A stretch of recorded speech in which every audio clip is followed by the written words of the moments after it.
जी, good morning. आज आपको normal distribution पढ़ाएंगे। बाइनोमियल पॉइजन हो गया है, ये लास्ट डिस्ट्रीब्यूशन है इस यूनिट में। इसमें कुछ आर्टिकल्स भी हैं जो इम्पोर्टेंट हैं, थोड़ा सा डिफरेंट है। इंटीग्रेशन आना चाहिए, थोड़ा सा बीटा गामा फंक्शन ज़रा से आपको आने चाहिए। वैसे तो बार बार यूज़ होते हैं, वो आ जाएंगे समझ में, कोई मुश्किल चीज़ नहीं है, लेकिन फिर भी ध्यान से समझिए, इसके आर्टिकल्स इम्पोर्टेंट हैं। नॉर्मल डिस्ट्रीब्यूशन डेफिनीशन आए तो दो डेफिनीशन भी बताऊंगा। इसका प्रोबेबिलिटी डिस्ट्रीब्यूशन फंक्शन क्या होता है वो याद रखना होता है। उसे ही यूज़ करके आर्टिकल्स करने हैं, क्वेश्चंस करने हैं, फिर आप ये फर्स्ट और सेकंड यूनिट कंप्लीट हो जाएगी। Normal distribution in probability theory, a normal distribution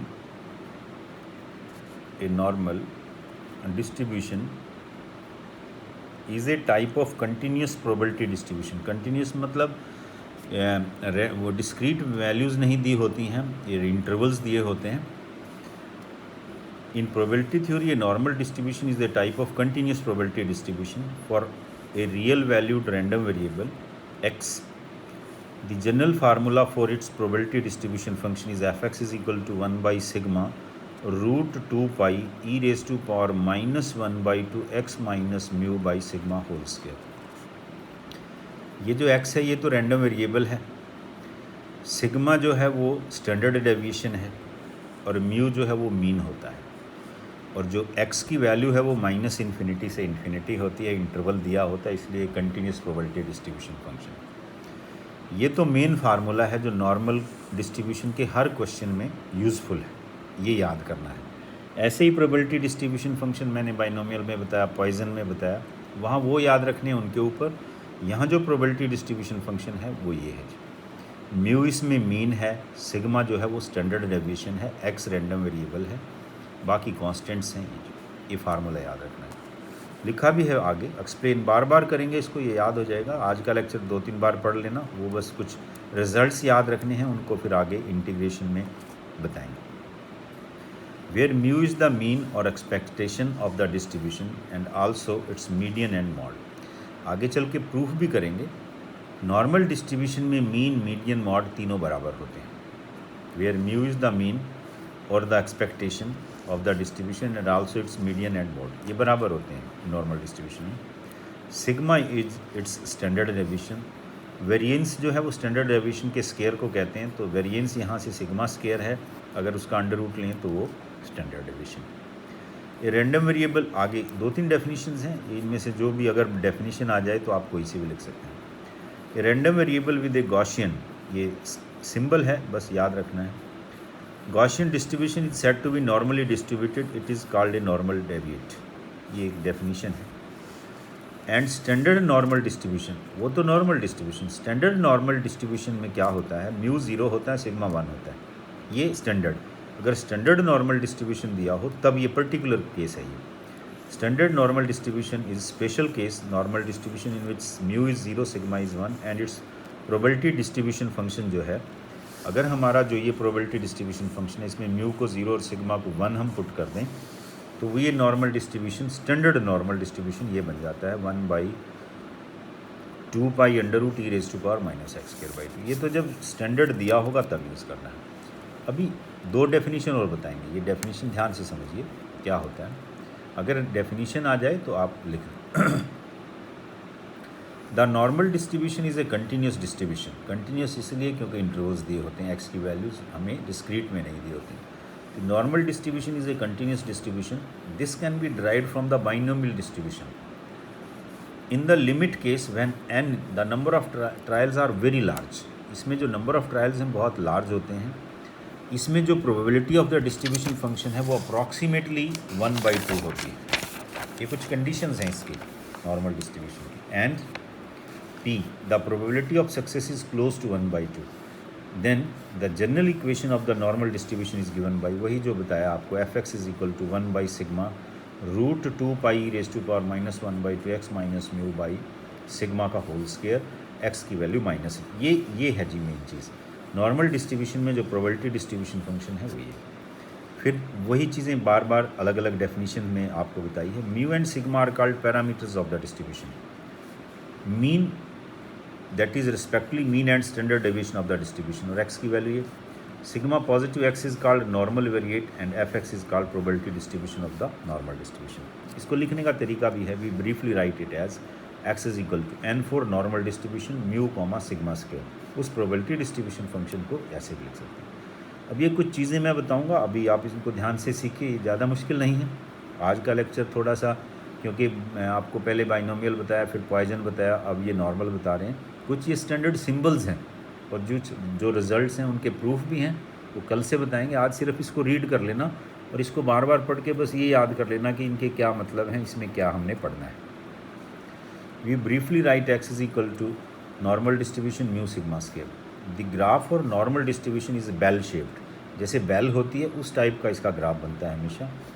the graph और normal distribution is a bell shaped curve and symmetrical about the mean mu. Mean mode median इसमें इक्वल होते हैं, mean दिया हो median दिया हो, ज़्यादातर मीन होता है, उसके सिमेट्रिकल होता है ये। इसकी 4 प्रॉपर्टीज़ हैं, अगली डेफिनेशन में वो भी बताएंगे।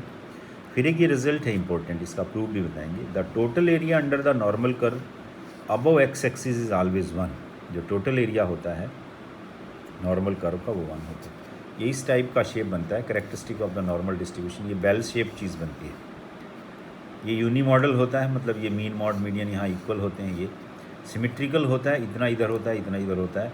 और एस सिम्पटोटिक, इसका ये मतलब होता है कि ये जो कर्व है ये एक्स एक्सिस को टच तो नहीं करता, लेकिन इसको मतलब ऐसा लगता है कि टच करेगा, लेकिन टच नहीं करता। उसको एस सिम्पटोटिक बोलते हैं। सिमेट्रिक का मतलब जितना इससे इधर इधर, यूनी मॉडल का मतलब ये पीक पे होता है, मॉडल पीक। अब इसी की और 4 प्रॉपर्टीज़, अगर नॉर्मल डिस्ट्रीब्यूशन की डेफिनेशन आती है तो ये आपको ये 4 चीज़ें लिखनी हैं। तो ध्यान से देखिए, ये कर्व की शेप है जी। अब ये 4 चीज़ें आपको यहाँ से लिखनी है। Here we see the 4 characteristic of normal distribution. Symmetric around it center, मतलब ये है जी, ये सेंटर है, इसके इधर भी इक्वल होता है, इसलिए इसको symmetric around the center. Unimodal, ये जो पीक है ये 1 होता है, ये यूनी मॉडल 1 मॉड और पीक। एसिम्पटोटिक, इसका मतलब ये होता है never touch is x axis but approach is x axis. X axis के क्लोज होता है लेकिन टच नहीं करता है। और चौथी property mean median mode, normal curve के लिए, नॉर्मल डिस्ट्रीब्यूशन के लिए हमेशा बराबर होते हैं मीन मॉड मीडियन। ये 4 कैरेक्टरिस्टिक्स होती हैं नॉर्मल डिस्ट्रीब्यूशन। अब फिर इन्हीं को एक बार फिर डेफिनेशन के उसमें एक्सप्लेन किया है। ये कहता है a normal distribution is perfectly symmetrical around its centre, मतलब जितना इधर होता है लेफ्ट में उतना ही राइट में। ये that is the right side of the centre is the mirror image of the left side, मतलब जैसे मिरर के सामने हम खड़े होते हैं, जितना इधर होता है उतना ही उधर दिखता है, ये मतलब है इसका। देयर इज़ आल्सो 1 मॉड और peak in the normal distribution. जो ऊपर वो चोटी बनती है बेल की, वो यूनिक होती है, 1 होती है। Normal distribution are continuous and tails that are asymptotic. इसका ये मतलब है कि ये ऐसा लगता है कि एक्स एक्सिस को टच करेगा कर्व, लेकिन ये करता नहीं है, इसको एसिम्पटोटिक बोलते हैं। Which means that they approach but never touches x axis. Centre of the normal distribution is located at its peak, जो ऊपर है। 50% of the data lies above the mean and while 50% lies below the.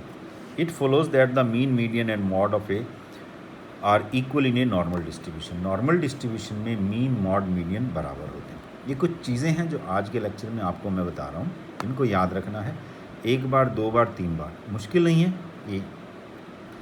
एक तो इसका probability distribution function, फिर 4 characteristics क्या बताई वो याद रखनी है। तो एक छोटा सा आर्टिकल इस पर मैं बताता हूँ कि एरिया अंडर द कर्व जो है नॉर्मल डिस्ट्रीब्यूशन में, वो टोटल एरिया हमेशा 1 होता है। इसकी 8-9 प्रॉपर्टीज़ हैं, रोज़ की 2-2 3-3 बताएंगे, इंपॉर्टेंट है। इन प्रॉपर्टीज़ में से क्वेश्चन आ सकता है। इन प्रॉपर्टीज़ को ध्यान से समझिए, सबके प्रूफ्स अलग से भी मैंने किए हुए हैं, एक आज ये बता रहा हूँ कि basic properties of the normal distribution. पहली प्रॉपर्टी ये होती है, ये यूँ आ सकता है एग्जाम में, to prove that the total area under the normal probability curve is unity. Unity मतलब 1। एरिया हमेशा इंटीग्रल होता है। As we know that the normal probability distribution function is, ये लगभग हर प्रूफ में, हर क्वेश्चन में यूज़ होगा ये function. F x is equal to y 1 by sigma root 2 pi e raise to power minus x minus mu whole square by 2 sigma square. ये आपको probability distribution function हमेशा याद रखना है। इसको ऐसे भी लिख सकते हैं जैसे 2 बाहर यहाँ सिग्मा, इसको नीचे को अगर अलग अलग लिख लें, ऊपर के स्क्वायर को अलग लिख लें तो 2 सिग्मा स्क्वायर भी लिख सकते हैं, तो वो आपकी मर्जी है। ये हमारा प्रोबेबिलिटी डिस्ट्रीब्यूशन फंक्शन होता है नॉर्मल कर्व के लिए। अब एरिया जो है वो integral f x d x होता है, वाई डी एक्स कह लें, minus infinity to infinity y. Y का मतलब ये जो प्रोबेबिलिटी डिस्ट्रीब्यूशन फंक्शन है। अब मेन काम इसको इंटीग्रेट करना है। अब इसका इंटीग्रेशन थोड़ा सा अलग है, लगभग हर प्रॉपर्टी में इसका यूज़ होना है, तो इसको अभी समझ लें आप, नहीं समझ में आए तो फिर दूसरे में तीसरे में समझ में आ जाता है। इसमें एक गामा फंक्शन की प्रॉपर्टी भी यूज़ होती है, वो भी याद रखना आप। अब हर में इंटीग्रेशन निकालना है, और इसके इंटीग्रेशन निकालने का क्या तरीका है वो समझिए आप। यह है x minus mu whole square और नीचे 2 सिग्मा स्क्वायर। अब x minus mu whole square है, सिग्मा स्क्वायर है, इस 2 को √2 का स्क्वायर लिख सकते हैं। तो इसको अगर हम टोटल का स्क्वायर लिखें तो ये लिख सकते हैं x minus mu by √2 sigma उसका होल स्क्वायर। उस होल स्क्वायर को छोड़ के उस वैल्यू को हमने t या z पुट करना है, दूसरा वेरिएबल पुट करना है। इससे इधर मल्टीप्लाई कर दिया, म्यू को इधर ले गए। अब इसको डिफ्रेंशिएट किया, म्यू मीन है, कांस्टेंट है, x का dx हो गया, इसका 0, इसका √2 सिग्मा, z का dz हो गया। लिमिट्स चेंज की, जब x माइनस इन्फिनिटी होगा तो z भी माइनस इन्फिनिटी, x इन्फिनिटी होगा तो z इन्फिनिटी। ये वैल्यूज़ जब वापस आपने यहाँ पुट की इसमें, तो ये बन गया जी, required area is equal to 1 sigma √2 pi minus infinity to infinity e raise to power minus z square sigma √2 dz। ये भी कांस्टेंट है, इसको बाहर ले गए, इससे कैंसिल होकर 1/√पाई। अब देखिए यहाँ वैसे तो मैंने निकाल के दिखाया है 1 बार 2 बार, आप ये कहीं आए ना इसको √पाई लिख सकते हैं सीधा, ये रिजल्ट याद रखना है। Minus infinity to infinity e raise to power minus z square dz, ये जो इंटीग्रेशन है इसकी वैल्यू √पाई होती है। ये वैल्यू कैसे आई ये देखिए, मैं आपको एक्सप्लेन करता हूँ। इसको अलग से ये निकाला जी, यहाँ हमने जेड स्क्वायर को टी पुट किया, जेड आ गया √t, डिफ्रेंशिएट किया, लिमिट्स चेंज की। अब इस फंक्शन को अगर आप देखेंगे ना तो ये इवन फंक्शन है। इवन फंक्शन की ये प्रॉपर्टी होती है कि अगर ये इवन फंक्शन है तो माइनस से प्लस लिमिट्स हो तो इंटीग्रल 2 से गुना और लोअर लिमिट 0 हो जाती है। तो यहाँ ये प्रॉपर्टी यूज़ की हुई है इवन फंक्शन। अब जेड स्क्वायर को टी पुट किया, डिफ्रेंशिएट किया, ये गामा फंक्शन होता है जी। गामा फंक्शन की ये डेफिनेशन होती है, gamma n is equal to 0 to infinity x की पावर n माइनस 1 e की पावर माइनस x dx। जितनी x की पावर होती है उससे एक ज़्यादा गामा होता है। e की पावर माइनस x फिक्स होता है, लिमिट्स 0 से इन्फिनिटी होती है। अब आप इसको अगर देखेंगे ना, 0 से इन्फिनिटी है, t की पावर -1/2 e की पावर -t dt। जितनी t की पावर है उससे एक ज़्यादा गामा होगा, गामा 1/2। गामा 1/2 की स्टैंडर्ड वैल्यू होती है √पाई, याद रखनी है। इसकी वैल्यू √पाई। वैसे तो हम इसको डायरेक्ट रिजल्ट यूज़ करेंगे, लेकिन ये निकालनी भी पड़े तो कैसे निकाला वो, इसको √पाई, इस √पाई से √पाई कट गया, मीन हमारा जो एरिया आ गया वो 1 आ गया। ऐसे आपको ये रिज़ल्ट भी याद रखना है कि total area under the normal curve जो है वो हमेशा 1 होता है। ये पहली प्रॉपर्टी है। 8-7 प्रॉपर्टीज़ हैं, रोज़ की 2 प्रॉपर्टी या 3 प्रॉपर्टी बताएंगे। आप इसको 1 बार 2 बार 3 बार पढ़िए, कल फिर इस प्रॉपर्टी को दोबारा भी मैं बताऊँगा। तो आप इतना करिए आज। Thank you. नया डिस्ट्रीब्यूशन है तो बहुत ध्यान से पढ़ें एक बार, कुछ चीज़ें हैं जो याद रखनी है, उसके बाद तो इम्प्लीमेंटेशन। Thank you.